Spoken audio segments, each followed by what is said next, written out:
Hello, everybody. I'm John. And I'm Claire. And today we're going over Unit 4, Cap and Jill Went Up the Hill. Oh, great title. Yeah, we just talked about puns in the last one, and now we get one first thing in this unit. Can you tell us the original that this title is a pun on? So this is I guess a children's story or some sort of story way back in the day. And the original title is Jack and Jill Went Up the Hill to fetch a pail of water. Jack fell down and broke his crown. And Jill came tumbling after. You see, this is cross-cultural. Yeah. We both know it. Where did that come from that every culture, like many Western cultures may know a form of that, or at least English-speaking Western cultures?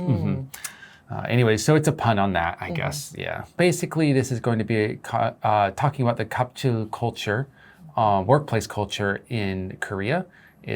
We'll read it more in the article, but basically it's a style of hierarchy which is a bit severe and can cause abusive treatment and bullying in the workplace. And so these days, not these days, for a long time it's been an issue. People have been talking about it a while, but these days the government has decided to be a little bit more harsh on it, maybe add a little bit harsher punishments for those who might abuse or bully their workers or employees. And yeah, it's kind of a story about that, an article about that. And again, we'll get into it a little bit deeper in a second. But let's go ahead and talk a little bit more about what kapchil is. Like I said, basically it's a hierarchical thing, but it has roots in culture. And it has roots in the philosophy that was introduced to Korea a very, very long time ago. And from that, there is this idea of upper and lower, and the upper has the power, and the lower should follow that power. And that sort of culture has been transferred to the workplace as well as many other parts of life in Korea. Nicely explained. I hope so. Do you think it is a big problem in society, John? Yeah, I would say that there has, among the students I've talked to, it is not an unfamiliar subject, and it does cause a lot of stress. There is a big everyone that I've talked to has had at least a little bit of experience with the stress that this type of feeling may give them.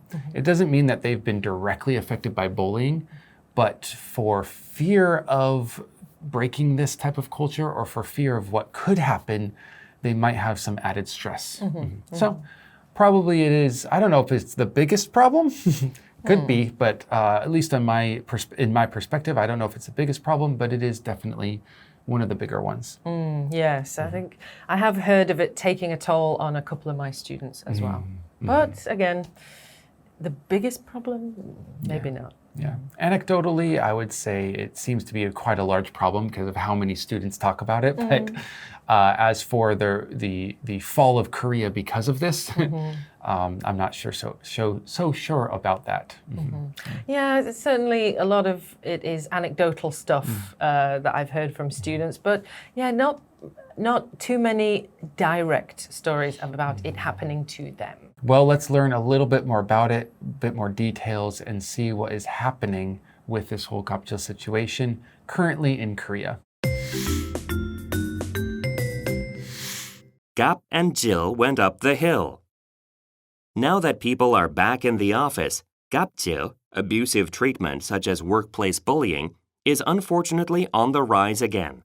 Since a lot of the bad treatment comes from supervisors, it is hard for employees to report it without facing retribution and possibly damaging their careers. As a result, people bear it and often develop mental health problems from the stress. The government has made stricter laws to punish kapchil, but it's still not clear those laws will be enforced.